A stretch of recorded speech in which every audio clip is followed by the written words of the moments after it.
Hey everyone, this is Kevin Tanner coming to you with another review.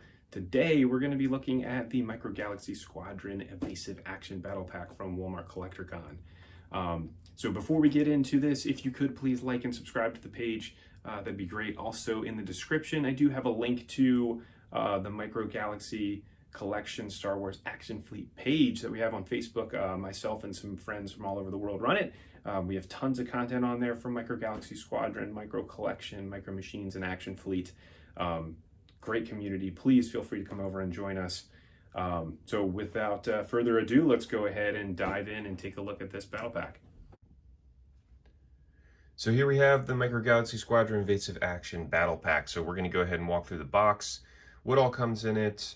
We'll walk through the ships, the figures, the flight stand finally. I'll do some measurements and some comparisons, and then we'll go from there. So starting out with the box, I'll show you this one here, which is still in the package. The box is really well done. So it's got this hollow foil type of finish on it. On the sides of the box, you have these little cards, which we'll look at here in a minute. On the back, you have the hollow foil of the X-Wing and the TIE Fighter. And on the other side, you have the other card. And then there's the bottom. So inside the box, though, you have the two ships. You can obviously see the flight stand down there at the bottom, and then you have the figures.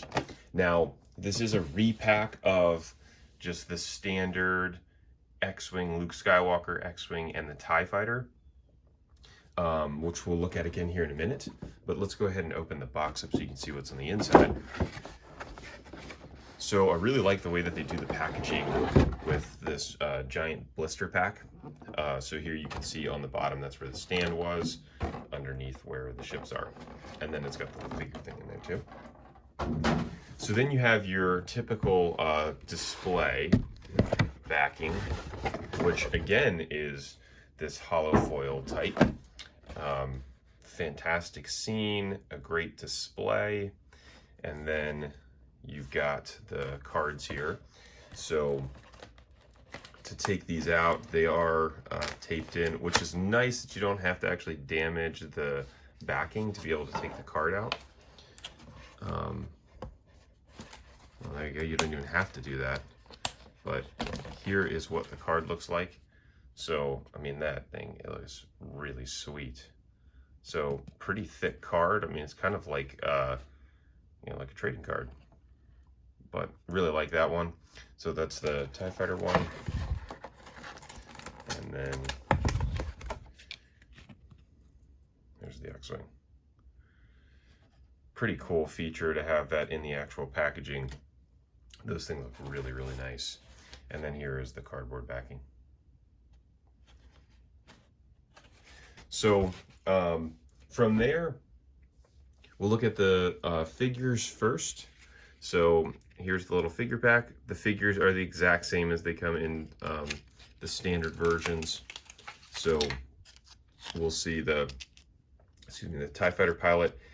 His suit is all glossy, which is the way that it comes with Series 1. Series 2 that has the battle damaged TIE Fighter has a little more of a matte finish on his pants. And then you get the Luke Skywalker and you get the R2. Same exact figures, no difference. Now if we look at the actual ships themselves, so here is the X-Wing. So the version that I have out of the box, I've removed all the wash. So you obviously won't see the wash on this version, but it is on the standard version. And really everything is the exact same. So no difference in the features. It's got the landing gear on the bottom. It's got the little pop out thing there for the ejector button for R2. Cockpit opens. You can see the cockpit color is the exact same, unlike what you would find in the Jedi Luke, where it's a slightly more blue color or like a greenish blue color. And then if we look at the TIE Fighter, so here is the TIE Fighter that comes with the Evasive Action. And then here is the standard version over here, or just like the single pack release. So you can see the same there, cockpit details are the same, colors for the guns are on the front are the same, the top hatch is the exact same, It has the little thing that opens on the back, has the ejector button on the bottom. So no difference in the actual ships themselves. Now, just running through quick measurements. So you got the X-Wing, a little more than 4.5 inches wide, like 12 centimeters. Front to back, it's going to be just over 5 inches, which is like 13.5 centimeters. And then with its wings expanded like this, it will be about 4 centimeters tall, or like 1.5 inches. TIE Fighter, we're going to see that's like 2 3/4 inches, 7 centimeters, 8 centimeters, 3 inches. And then from a height perspective, it's roughly about 4 inches. Now, the thing that everybody really wants to see is going to be the actual stand itself. All the figures these are 1 inch. So there you go. So you get 2 different stands that come with this. You have the base. So here is the base. Pretty cool graphics on it. It's got the Star Wars logo on there. It's got the little plugs here, and you can see that there are teeth inside of each one of these, which is nice because it helps to hold the stand in there a little bit better. Then with the actual stands, you get 2 different stands. So you get one for the X-Wing and one for the TIE Fighters. You can obviously see the difference there in the mechanism that holds them in place, which is actually really well done. The base is pretty thick, so you can see here on the bottom, if we look at just how thick this is, it's about 3/4 inch, almost 2.5 centimeters wide. And then there are little parts on here that move. So for each one of them, you have the ability to be able to move it to the side. So it clicks at each little position. And so you can do that for both of them. And then on the top, the mechanism moves the other way. So there is a clicking there. It's just very light. And then the top part here, where it actually holds the ship, will spin. So now these are pretty secure once you actually put them on the ship, which I'll show you how to do right now.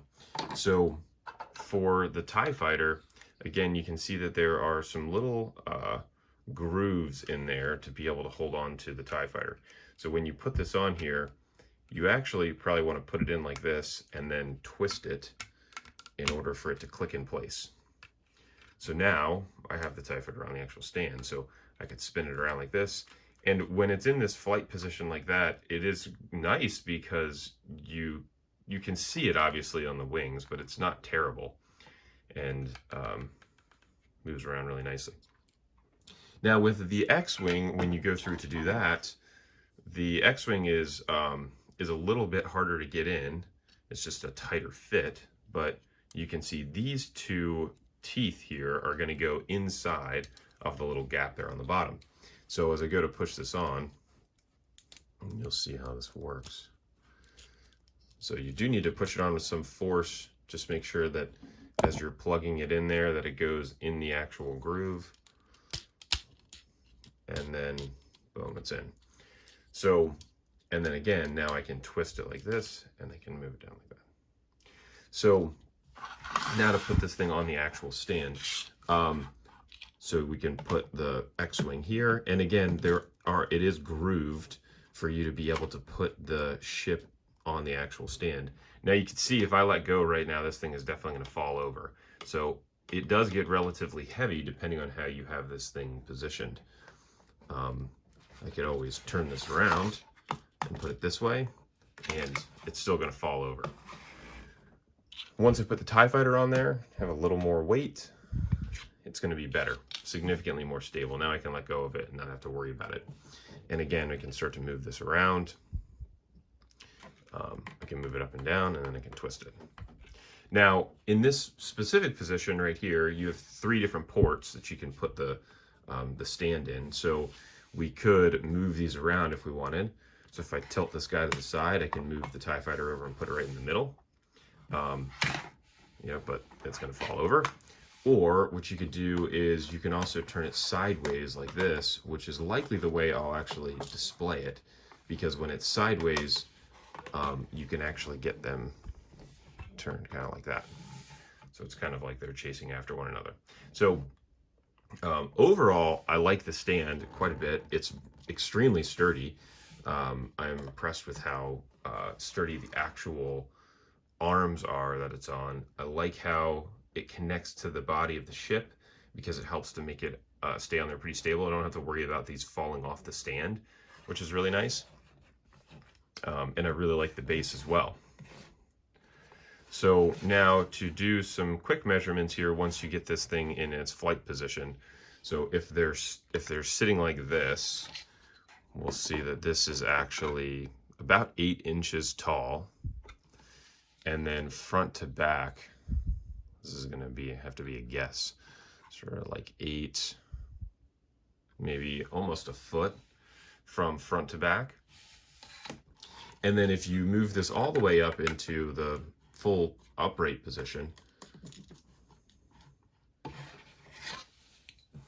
it's pretty tall. So there's 8. So yeah, it's about a foot tall, about 12 inches or so when it's in that full upright position. So here is your Evasive Action Battle Pack. If you liked the video, please go ahead and like and subscribe to it. I hope you enjoyed it. I hope that everybody has a chance to be able to get one of these. The flight stands are really cool. I hope we see more of these again in the future. Thanks, everyone.